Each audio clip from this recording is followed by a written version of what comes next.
It is easier to be charitable than it is to be kind. Charity requires a coin. Kindness requires a piece of ourselves. My friends, in this episode of Thinking Out Loud, we will take a deep philosophical dive into 4 stories of winter connection. The 4 stories that I shared with you this week. We're going to look at a bakery window in Paris, a metro station in Prague, a frozen mountain border, and a riverside bench in Seoul. We will ask the difficult questions. Why do we prefer to give leftovers rather than offer a seat at the table? Why is grief forbidden during the holidays? And how do we learn to see the indigo history of the people we rush past every day? Join me, my friends, as we dismantle the invisible walls we build to keep the cold and each other out. I'm Danny, and this is a new Thinking Out Loud episode from the English Plus podcast.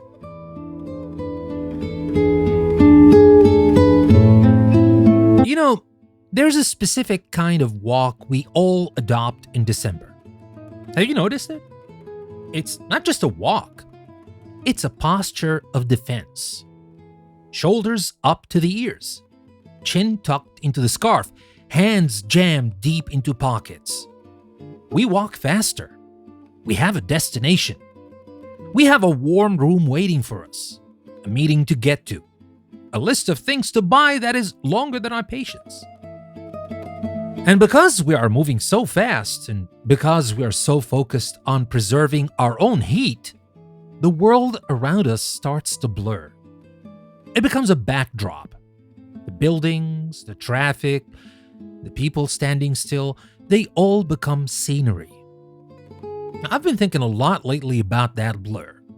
Specifically, I've been thinking about the things and the people we edit out of our vision just so we can get through the day comfortably. Now, we looked at 4 stories this week, 4 very different places: Paris, Prague, the Caucasus Mountains, and Seoul. But if you strip away the geography, if you take away the Eiffel Tower and the Han River, you realize these aren't stories about travel. They are stories about the blur. And more importantly, they are stories about the terrifying, wonderful moment when the blur snaps into focus and becomes a person. Let's start with that window in Paris. You remember Chloe? The girl outside the patisserie? We all know that window. Maybe it's not a bakery for you. Maybe it is a restaurant, or a living room with the curtains drawn open, or just a screen of your phone scrolling through someone else's perfect holiday photos. There's a profound psychology to glass. It's a fascinating material. It allows us to see, but it prevents us from touching. It separates the in from the out without blocking the view. And for Chloe, standing on the wet cobblestones, that glass was the hardest border in the world. On one side, there is gold light, butter, sugar, and warmth. On the other side, there is gray dampness, exhaust fumes, and hunger. Now, here's the question I've been wrestling with. Why is it so hard to open the door? I don't mean physically, the door isn't locked. But psychologically, that door is reinforced with steel. We are terrified of the draft. Think about how we usually do charity. We are comfortable giving out. We hand a coin through a cracked car window.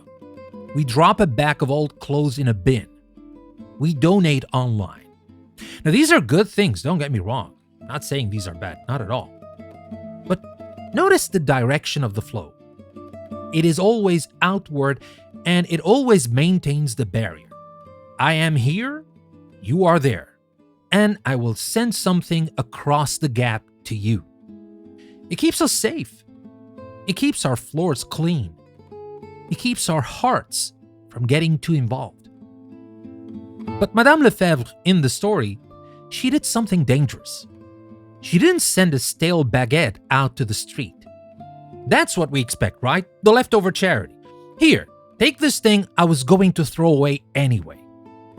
That is the transaction of the superior to the inferior. No, she didn't do that. She opened the door and said, "Come in."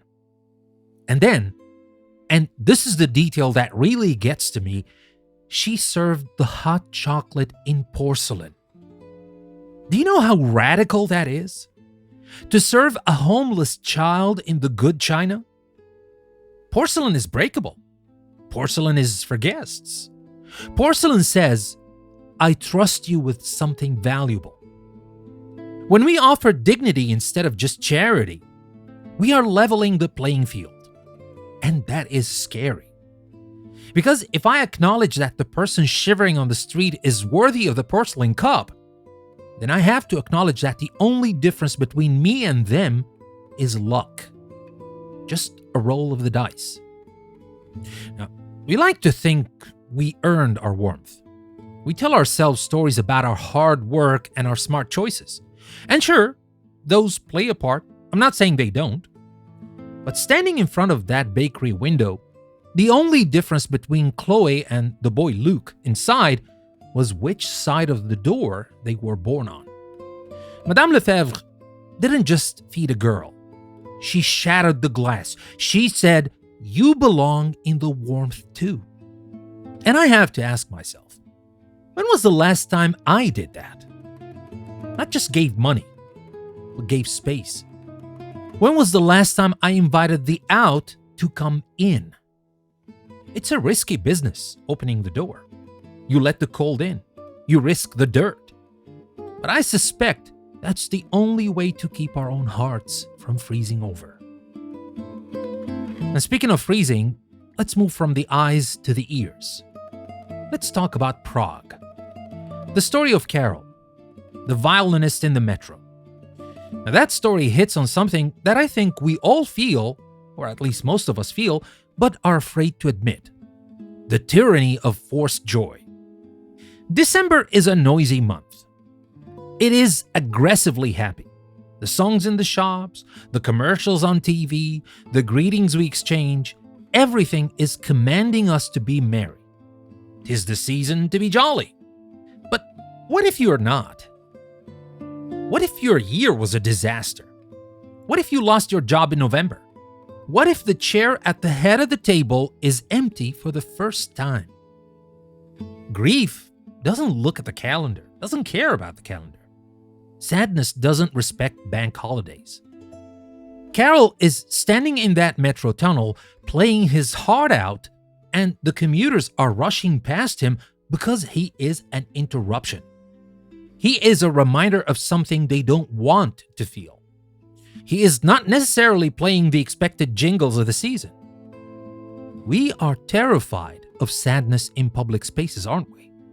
If we see someone crying on a bus, our first instinct is usually to look away. We treat grief like it's contagious. Don't look, or you might catch it. But then the businessman stops. Here's a man who, by all accounts, is winning at life. Expensive suit, cashmere coat, high-powered job. He fits the aesthetic of success. But inside, he is crumbling. And he doesn't stop for a happy song. He stops to ask Carol to play a sad one. There's a profound philosophical concept here about the release valve. We build these pressure cookers of expectation. We have to buy the right gifts, cook the perfect meal, smile at the annoying relatives, you know what I mean, and post the perfect picture. The pressure is immense. We are all walking around that metro station holding our breath. Carol offered the businessman permission to exhale. He played the grief that the man couldn't speak. I wonder if that's what we're missing sometimes. We try so hard to cheer people up. You see someone down and you say, "Oh, don't worry, it'll get better," or "Look on the bright side." Why do we do that? Why are we so quick to plaster over the cracks? Maybe the most compassionate thing we can do isn't to cheer someone up, but to witness them being down. To stand in the tunnel with them. amidst the screeching trains and the cold wind and say, I hear you. It sucks. And I'm standing here with you. That's all I'm gonna do. That's all I'm gonna say. Carol didn't offer advice. He didn't offer a solution. He offered a song in a minor key. And for that businessman, that song was a lifeline. It makes me wonder, how many of us are walking around with a melody of grief stuck in our throats, just waiting for someone to play the first note so we can finally let it out? Now, let's push this idea of connection even further. Let's take it to the extreme. Let's go to the mountains. The story of Levon and the woman on the border is about the lines we draw in the dirt. We are obsessed with lines. No question about that. This is my property, that is yours. This is my country, that is yours. This is my ideology, that is yours. We defend these lines with fences, with laws, and in Levon's case, with rifles. It is easy to hate an enemy when they are a concept. When they are just a shape in the distance, a dot on a map, or a stereotype on the news. It's easy to pull a trigger on an idea. But what happens when the idea stumbles? What happens when the enemy becomes a freezing grandmother chasing a goat? The wind in that story is important. The cold doesn't care about the border. The snow buries the line. Nature has a way of mocking our politics, doesn't it? A blizzard treats a general and a private exactly the same. Levon faces a choice that is the fundamental choice of the human experience: protocol or person. His orders are clear: defend the line.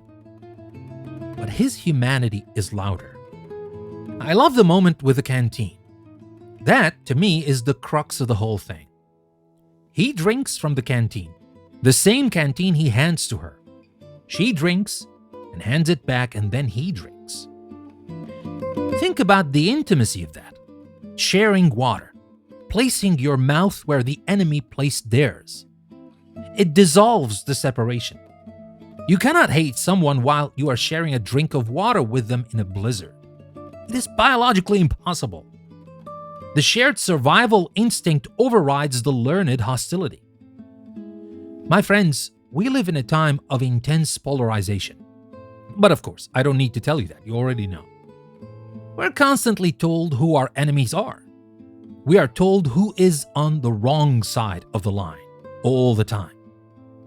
But I wonder, if we were stuck on a mountain ledge in a storm, how long would those labels last?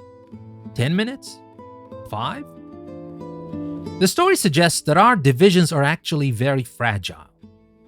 They require constant maintenance. We have to keep reminding ourselves to hate. We have to keep polishing the propaganda. But kindness is different. Kindness is elemental. It's waiting right underneath the surface. It just needs an excuse to break through, like a trapped goat or shared thirst. Levon gave the woman water. She gave him dried apricots. That trade, water for fruit, is the oldest economy in the world. It predates nations. It predates money.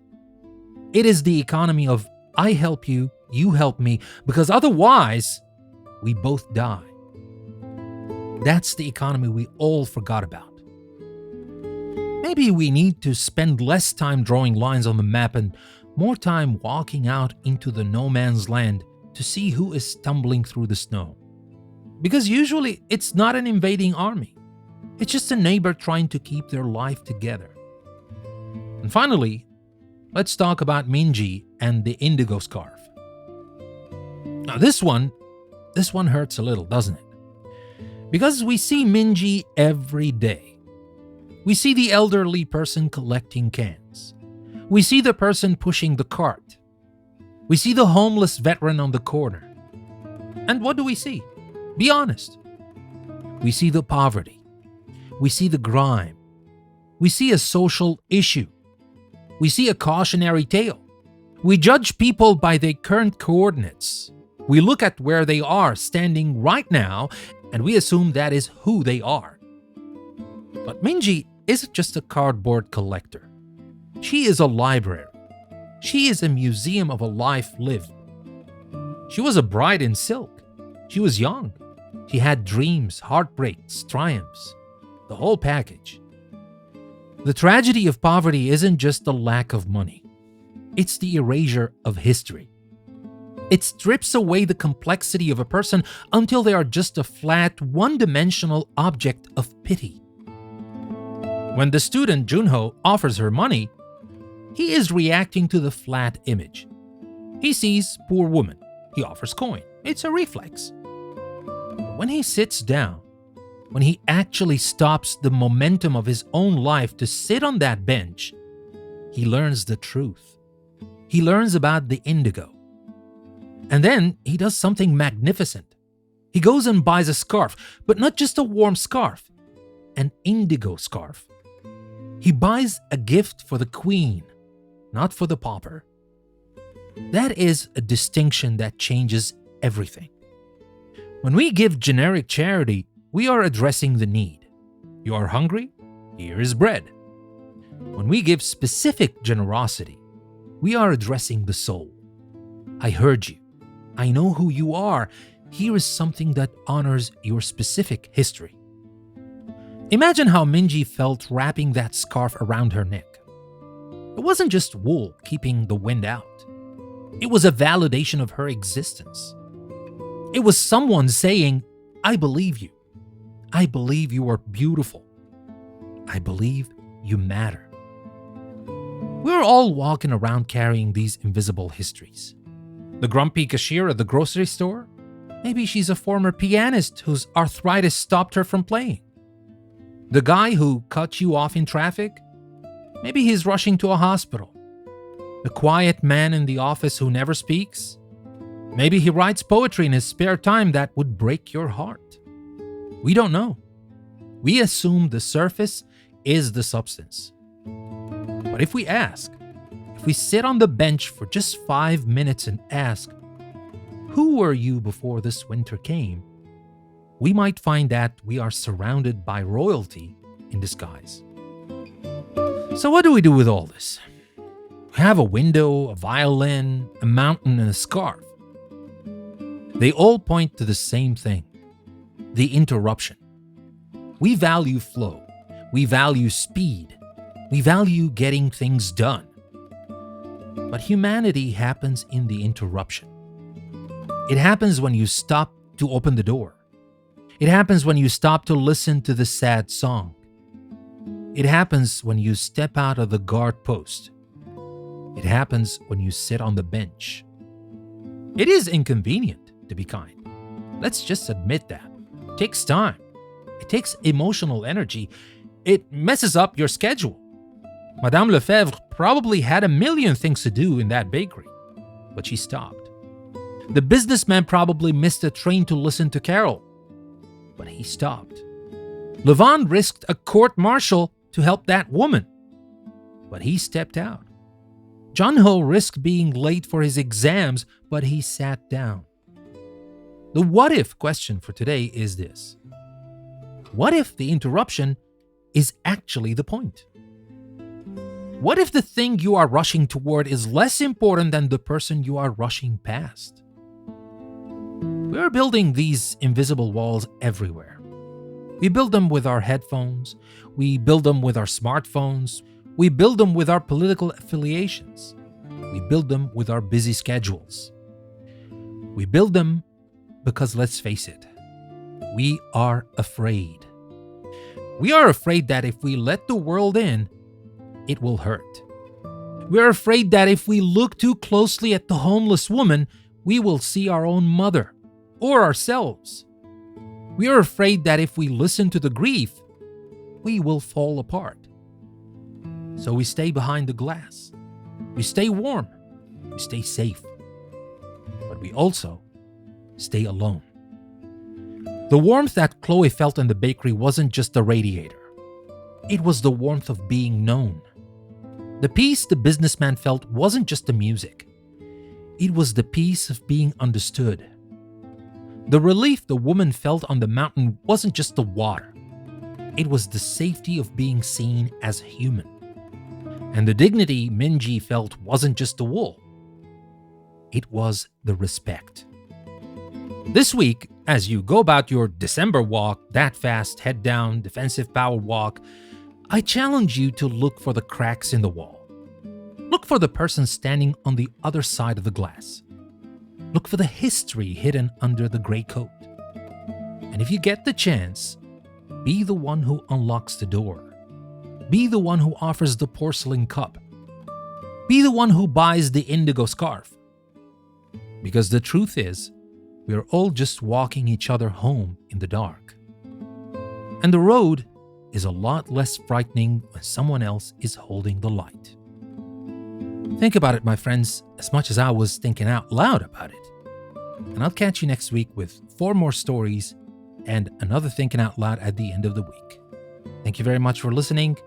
Happy holidays, everyone. And remember, never stop learning and hoping with English Plus Podcast.